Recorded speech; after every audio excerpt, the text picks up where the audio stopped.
time to call it in and go to recess? Yes. I hereby call the meeting in order, and we will take a 15-minute recess.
I call the meeting to order, Sister Cities.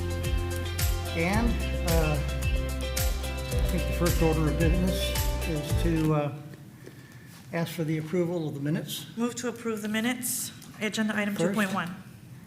And second, is it format for us to do the Pledge of Allegiance or any of that at the I don't believe that you've at the done board it meetings? in the We don't? past. Okay, all right. All right, first, been first and second, any discussion about the minutes? No? Okay. All in favor, say aye. Aye. Okay, passed unanimously. All right, 3, any citizens here to be heard regarding items not on the agenda? Okay. Seeing as I know all the people in the audience, I think we'll move on to new business. We might set a record today for a brevity of meetings. New business item number 4.1, meeting with the new mayor of the city of Mexico. Please tell us what's up.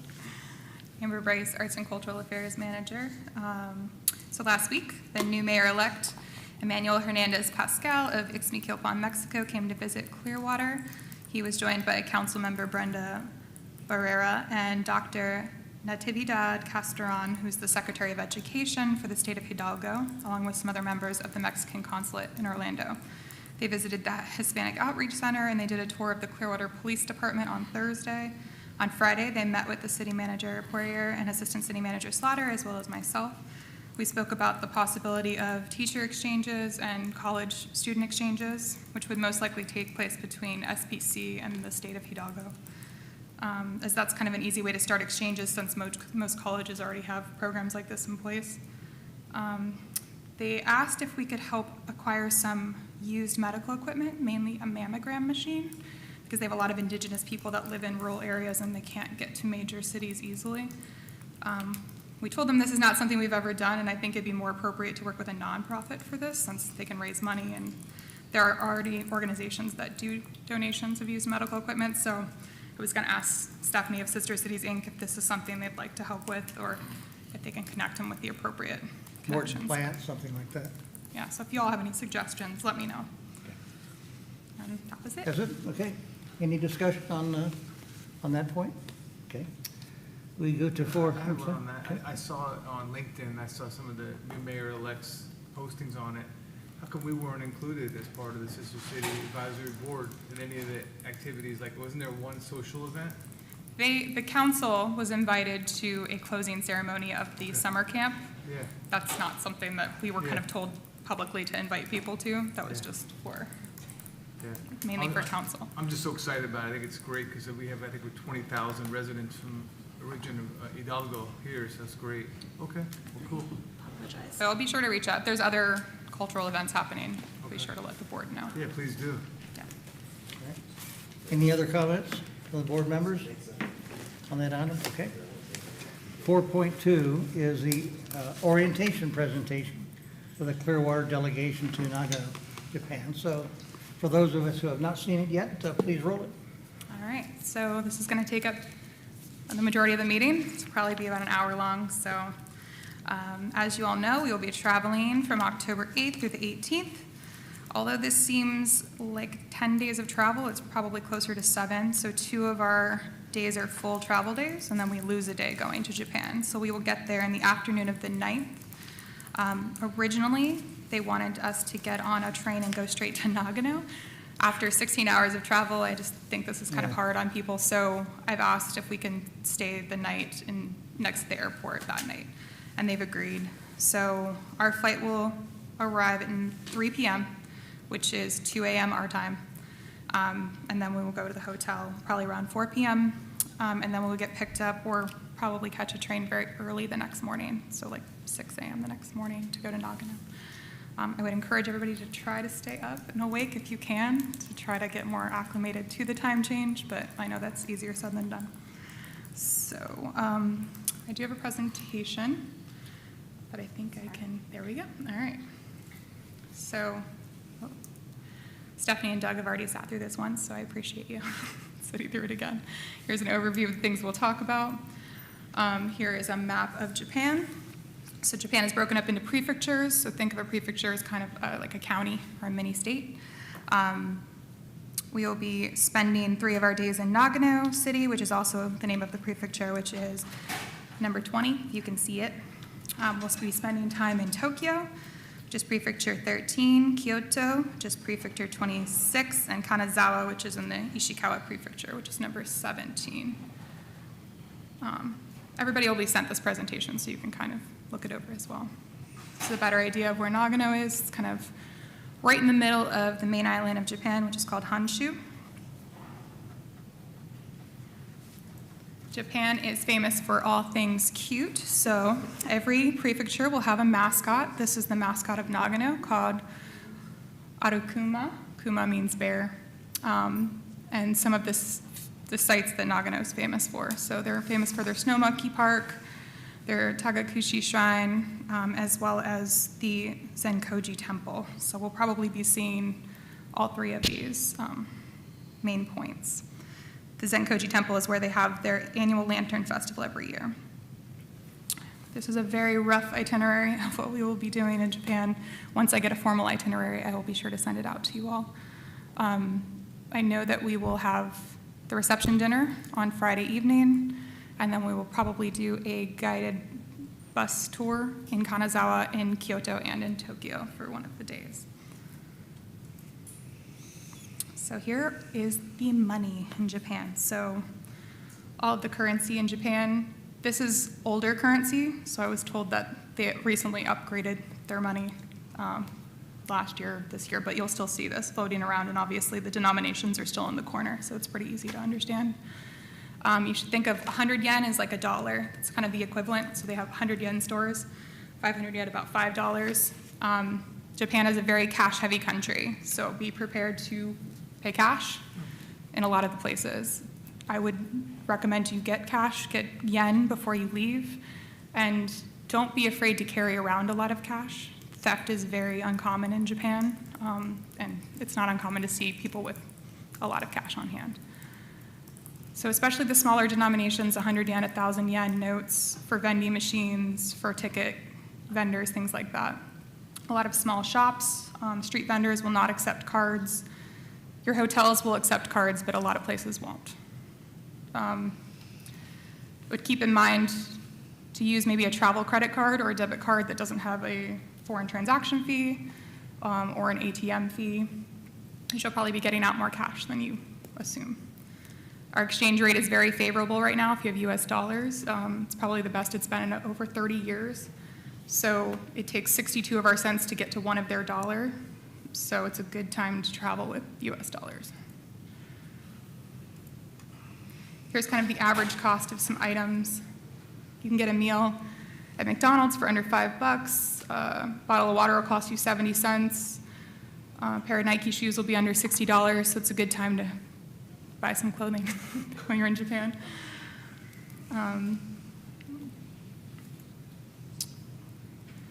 This clicker isn't wanting to work all the time. There we go. So here's some basic phrases with the pronunciations. We're not going to go over all of them, but I will say just some common misconceptions. And Stephanie has lived in Japan as well as myself, so Stephanie, if you want to add anything to some of these slides, let me know. Konnichiwa is not used as a hello or an everyday greeting. Konnichiwa is good afternoon. So just like us, they have good morning, good afternoon, good evening. So we just want to make sure we're using the appropriate one for the time of day. Thank you, same thing. Arigato is not what you want to say. You want to say arigato gozaimasu. So that's the whole thank you, which is a polite way to say that. Same with sayonara. Sayonara is not really used as a goodbye. It's more of like a final goodbye. So really you want to say like matane or jane, which is like a see you later. And then probably another one that's important is dozo. So dozo kind of means go ahead. So a lot of the times if they put a plate of cookies in front of you and say dozo, it's like please go ahead, or they'll hold the door open for you and say dozo. So those are good to know. And then another one you'll hear a lot, but you won't say a lot, is irashimasu, which is welcome. So every shop you walk into, you're going to hear this. Okay, some basic body language, which is important. In Japan, they do not gesture, come here, with their hands up or like this. Their palm is always down, and they're going to gesture you like this, and you should do the same if you want somebody to come over to you. This is the polite way to do that. Same thing with no. No is pretty universally understood. It's a big X in front of your body. No. Not with your fingers, your whole arms. If you put your fingers up, that's kind of, I want the check at a restaurant. You put an X. It is not uncommon to see peace signs from little bitty babies to old men. Everybody's going to do a peace sign in a photo. That's just the way they are. It's just their culture. If they're going to say no, a lot of the times they won't shake their head back and forth. They'll wave their hand in front of their face, kind of like a windshield wiper. Like, no, no, no. So that means no. And then this isn't body language, but business cards are super, super important in Japan. So everybody on council, I recommend you bring a lot of business cards. So everybody you meet, they will give you a business card, and they will expect you to give them your business card. And when you do so, you do it with two hands. Same with when you receive a business card, you receive it with two hands. And as Stephanie stated the last time, it's also important to take time to actually look at their cards. So the front will be Japanese, the back will usually be in English, and they take a lot of pride in choosing their business cards. It's a big deal. So kind of take time, examine it, look at it, and then put it somewhere like in your wallet, somewhere safe. Don't just put it in your pocket or fold it up. You don't want to offend them. So we're going to send you some more links with gestures and things like that. There's a lot of them, but we won't go over all of them. Any questions so far? Okay. So bowing is very common in Japan. You will get bowed to multiple times. Bowing is not done with your hands in front of your chest. Your hands are at your side. The deeper the bow, the more sign of respect. So usually a superior or older people will get a deeper bow. We should try to bow as well, but they will shake your hand, so it'll be both. So just be prepared for that. There we go. Okay, footwear. So as most of you know, shoes are expected to be taken off in Japan in most places. Not all places, so not hotels or convenience stores, but in a lot of restaurants, in schools, in some offices, definitely in anybody's house, you will be expected to take off your shoes. A good rule of thumb, if you can kind of see in this photo, if there are slippers at the door and there's a shoe rack, you'll be expected to take your shoes off. So you would put your shoes on the shoe rack, and then you would use the appropriate slippers. We're asking everybody to bring a new pair of slippers, sandals, Crocs, something that can be used indoors only, and they should be kept in a bag, only be used inside when we're visiting government buildings. And that's only because there's 26 of us going, and so it's not really common for them to have 26 extra pairs of slippers for everybody. So it'd be nice to have some. When you're going to a restroom, if you're somewhere where you have slippers on, there'll be separate slippers for the restroom. So don't wear your inside slippers into the restroom. It's also considered somewhat impolite to be barefoot, so either carry a pair of socks on you to put on or just have socks on, and socks without holes preferably. And a good rule of thumb is if there's a tatami floor, you will need to take your shoes off. So I have a picture of a tatami mat if anybody would like to see it, but it's just kind of the traditional Japanese mat. Any questions? No, okay. So then we have dining etiquette. How comfortable do you guys feel with chopsticks? Pretty comfortable? Okay, good. It's highly recommended that you practice. There are going to be places that don't have silverware or cutlery, and sometimes if they do, it might just be a spoon. If you're really not comfortable with your chopstick skills, maybe bring some bamboo recyclable utensils. We encourage everybody to try new foods, street vendor food, very delicious, very safe. Unlike here, gas station food, super delicious in Japan. They have many, many options at 7-Eleven, healthy options, and so it's a budget-conscious option if you want something quick for lunch or dinner. Another thing, if we're out at a dinner with Japanese people, you always want to refill others' drinks before filling your own drink. You probably are not going to have to fill your own drink. They're going to be refilling your drink constantly. But it's just kind of that culture of taking care of others before they take care of themselves, so they're going to refill others' drinks before they refill their own. It is not uncommon to see alcohol in an after-work setting, so the Japanese are pretty shy people in general. Alcohol is the social lubricant. They very much expect you to drink alcohol if you are dining with them. If you cannot or do not want to drink, I think it's good to have kind of an excuse on tap, like I cannot drink, not I don't want to, because I don't want to kind of translates to I don't want to get to know you. So just keep that in mind.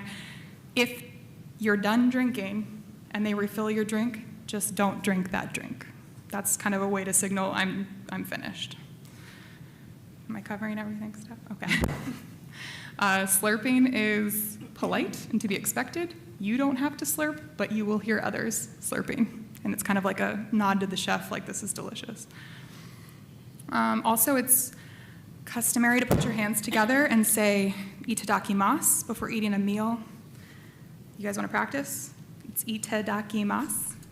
Itadakimasu. Itadakimasu. So it's not a prayer, it's not religious, it's not tied to religion, it's just kind of a general thank you for this food, thank you to everybody who kind of went into creating this food. And you'll hear that a lot and kind of be expected to do that. Dining don'ts. So in a lot of restaurants, you will be given a hand towel to wipe your hands. This towel is for your hands only, not for your face. Even though it might be cold and it's a hot day and it's going to feel so good on your forehead, please just use it for your hands. And you're not going to see people eating and walking at the same time. So if somebody gets something from a vending machine, they're going to put it in their bag and they're going to wait until they're seated somewhere on a train before they eat it. They don't really eat on the go like we do.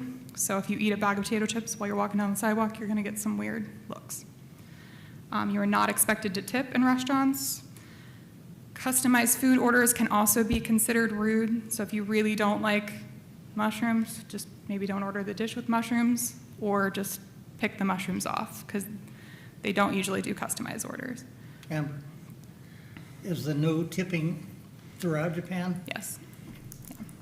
It is not expected that you tip. The only thing I would say with customized orders is if you have an allergy, it's okay, and we can help you translate what that would be in Japanese to say, I am allergic to XYZ, so Right. that the staff knows, and they'll be very vigilant at restaurants about that. Yes, good point. So it's important that you don't stick your chopsticks kind of like straight up and down like you would a fork. It kind of signifies incense, which can signify death. So we don't want to do that. And then if you look in that picture, there's chopstick holders. At almost every restaurant, there'll be chopstick holders. So that's where you put your chopsticks when you're not using them. And you definitely don't want to lick your chopsticks either. Any questions about dining? Okay. Public transportation etiquette, I'm sorry. We will be taking a lot of trains and buses. It is okay to eat on the train. A lot of the times there'll even be a cart that sells alcohol, juice, snacks for the train. It is not okay to eat on the subway. So a train is more like a long distance kind of haul. The subway is quicker. You're standing up and things like that. The trains are going to be, and even subways are going to be very quiet. Your cell phone should not be on. People do not talk on their cell phones. They do not listen to music. They don't have loud conversations. It's a very, quiet, polite culture. Assigned seating is strictly enforced. If you are inside seat G24, even if the entire train car is empty, you will be expected to sit in G24. There are a lot of train cars that are designated for women only, seats for elderly, pregnant women. Even if a subway is packed, a lot of the times they will not sit in those seats. Rule following, so just keep those seats open. There should be no luggage on seats and no feet on seats. It kind of goes along with everything on the ground is dirty, so you don't want to put it on to something that people are going to be sitting on. Sleeping on the train is acceptable. You just can't lay down, so you'll often see people commuting to work and they'll be sleeping. You will see a lot of people wearing face masks, and I will say this is way, way, way before COVID. They've always kind of worn masks. If anybody is visibly symptomatic, coughing, sneezing, even if it's a slight sniffle, they will wear a mask because they're trying not to get other people sick. It's very impolite to blow your nose in public. So a lot of times you will hear sniffling. People will be wiping their nose and sniffling, but they will not blow their nose in public. They wait till they're in the bathroom. Trash cans are not readily available. So usually you'll find trash cans at a train station or at a convenience store, but you really won't see them on the roads like you do here. You won't just see them on the sidewalks. So if you have trash, like a can of soda, you're expected to keep that on you for the entire day if you have to, before you can throw it away. It's just not very common. And I will say that they're a heavy recycling culture, and it's way more than us. So they have separate bins, and you can usually see a symbol. So there's paper, there's cans, there's glass. It's not all going into one recycling. There are separate, sometimes up to 8 or 9 trash cans in an office for recycling. Japan is a very heavy gift-giving culture. So I've said be prepared to hand out about 10 small gifts. This number may change once we kind of have a set schedule and know how many people we're actually meeting. But I feel like with 26 people, everybody has 10 gifts. It's a lot of gifts. We should be okay. And these can be very small. They should not be very expensive. So think keychains, bookmarks, little bags of candy. They should be kind of Clearwater, Florida, US themed, something that you can't get in Japan. So saltwater taffy would be a good one, or something orange that represents Florida. These should all be wrapped or packaged very nicely. You'll never receive a gift from somebody in Japan that is not wrapped. And this doesn't have to be expensive. It can be a dollar store little jewelry bag that you put a keychain in and hand to them. You're not expected to open gifts in front of people, and they probably won't open the gifts in front of you. I would avoid increments of 4. So 4 is kind of like our 13 in the US. It's considered unlucky. Some hotels won't even have a 4th floor. So if you're going to give candies, make it 1, 2, 3, 5 or more. Try to avoid 4. And then same with your business cards. And this kind of goes for everything, when you're giving or receiving a gift or anything, you're giving it with both hands and you're receiving it with 2 hands. Any questions so far?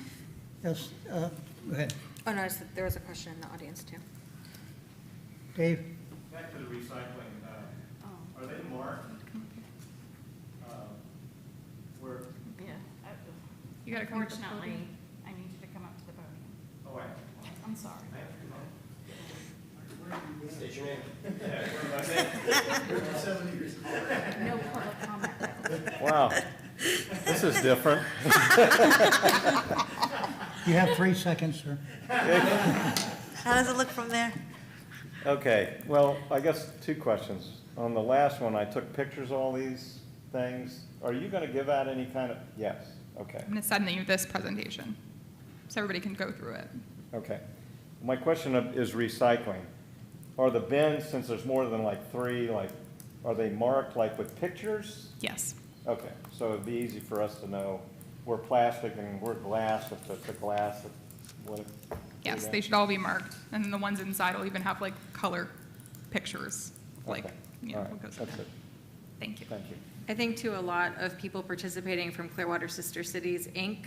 have traveled in Japan before, and we're gonna be traveling a lot as a group. So if you have questions and you're unsure, you could grab one of us, because we probably can let you know kind of the identification, or even read some of the katakana or hiragana that might be listed. Amber, to clarify, how many gifts should each of us bring? I would like 10 per person. 10 per person? Yeah, so it Okay. can literally be 10 bookmarks if that's I what you got want to you. bring, you know. Okay, not 250 or No, something no. crazy? No. Okay, fine, thanks. Someone else, any other comments, questions? Okay, go ahead. Okay. Move on. Okay, so this is a super important slide. There are many, many medications in Japan, including over-the-counter medications in the US that are illegal in Japan.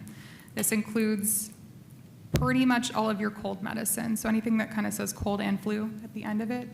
Vicks, Sudafed, Advil cold and sinus, like Tylenol cold and flu, anything that has that pseudoephedrine in it is going to be illegal.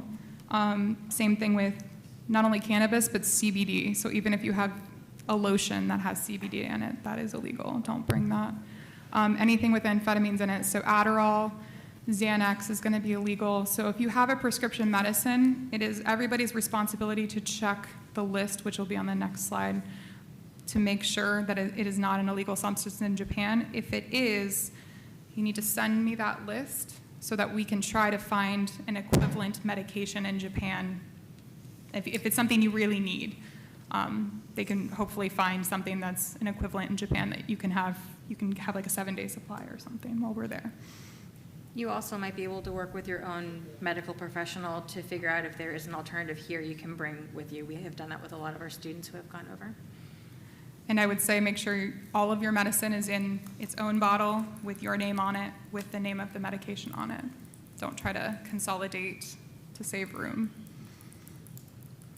Here are kind of the important links. Like I said, I'll send you this PowerPoint so everybody can kind of go on there and see. You sent those links to everybody? Not yet.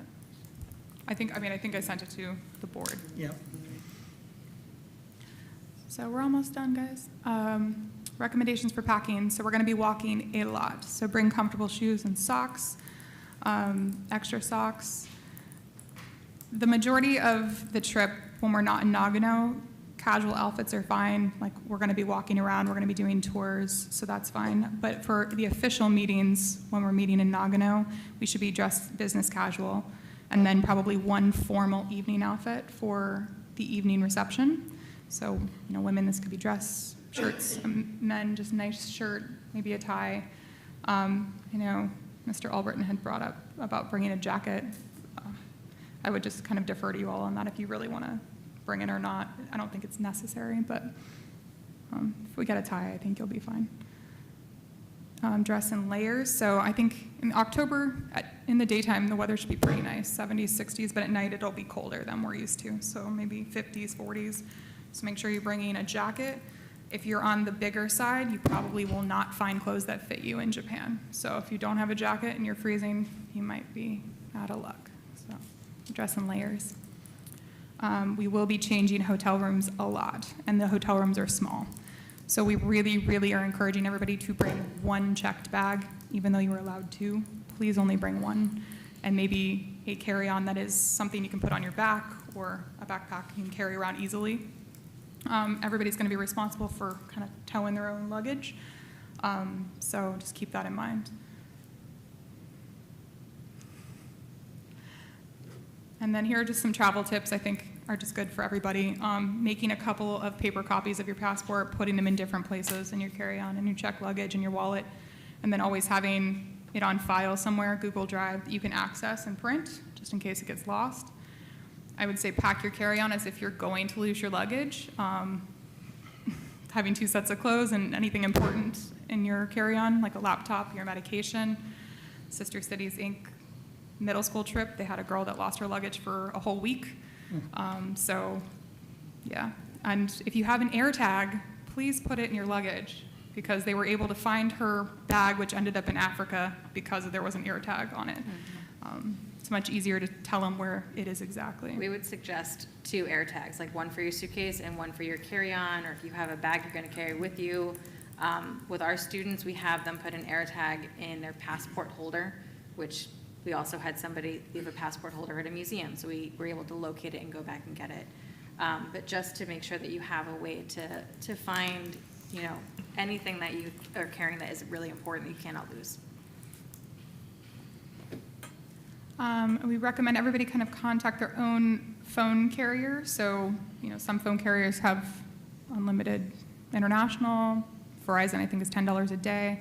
There's also an app called Airlo, which I'll send everybody, but it's basically a digital SIM card that you can load onto your phone. So it's like having a SIM card, put it in your phone, and you can use it in any country that you pay for. Wi-Fi is usually available at hotels and cafes. And then Japan is a very, very punctual country. Trains leave when they say they're going to leave. If you are on time, you are late. If you're 10 minutes early, you're on time. So just think of it like we're going to get everywhere 10 minutes early.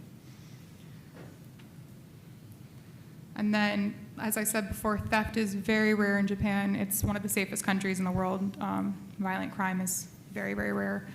I put a picture up of a police station in Tokyo. So these are all of the umbrellas that have been turned in, because nobody will even take somebody else's umbrella. They turn it into the police station. So if you leave your wallet or your phone somewhere, 9 times out of 10, it's going to be where you left it.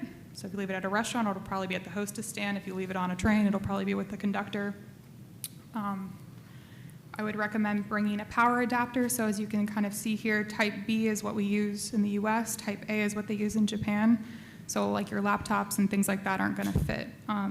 Sometimes if you have a 2-prong one, it will fit, but sometimes it just doesn't charge. So they're on 100 volts, we're on 120 volts. It won't blow up, which is great, because in Europe it will, but it may just not charge your phone. And then I think everybody should pack a flat duffel bag in your luggage for souvenirs and gifts, since you're allowed to check bags on the way back. You're probably going to be buying a lot of things and gifts, especially because we have such a favorable exchange rate. So those are some tips. And here's the travel agent's info, my info. If anybody has any questions, or if there's anything we haven't covered, like Stephanie said, a lot of the Sister Cities, Inc. people have been to Japan much more recently, so they're going to be able to help us kind of get through, navigate some of the trip. Anybody in the panel have anything to ask? Okay. Amber, on the size of the luggage, you said a checked bag. Is it the checked bag dimensions given by that airline? Yes, What American. airline? What, it's American? American Airline is what we're flying on. And then it's JAL, which is the Japanese airline that's partners with American Airlines. What are their costs or fees? Are they pretty much in line with other carriers? International, you get 2 free check bags. Okay, 2 free, good. Okay, very good. Thank you, Amber. You're welcome. Well done. Under old business, I'm going to skip back on something because some people came in later than the time limit we had for item number 3. Are there any citizens to be heard who came in later who would like to be heard at this time? Not seeing none, we'll go to any other old business. 5. Nope. Okay. Did you want something? No, not for No, 5. not yet. Director's report. I guess everybody's pretty excited about this trip. And we have been getting quite a few questions, and this really has helped a lot, having this orientation. And as you said, you're going to have people on with us who are old pros at this, more or less, More or less. who can help us out. So, Stephanie gives the director's report as the Sister Cities, Inc. president. Do you have? yeah, do you have anything as president? Yeah, so for Clearwater Sister Cities, Inc., one thing that I did want to share is that our middle school exchange trip recap will be on August 28th. So the board is invited, everyone here is invited, it's an open public event. We just ask that you email clearwatersistercities@gmail.com to RSVP, but it is August 28th at 6:30. We'll start with a really quick, just brief kind of reception so people can kind of walk in and mingle, and then the program will start at 7 p.m. We have 9 students who went on the trip. They'll each present about a 5-minute presentation to cover their experience, a lot of what they traveled, but we're really going to have them focus on what it was like to live in Nagano with a family, what it was like to attend middle school, and just give us an overcap of their experience in June when they went. So please let us know. Very good. Any other comments from anybody? Hearing none, we adjourn the meeting. Oh, wait. But, I was going to let Indira. I'm sorry, you have something?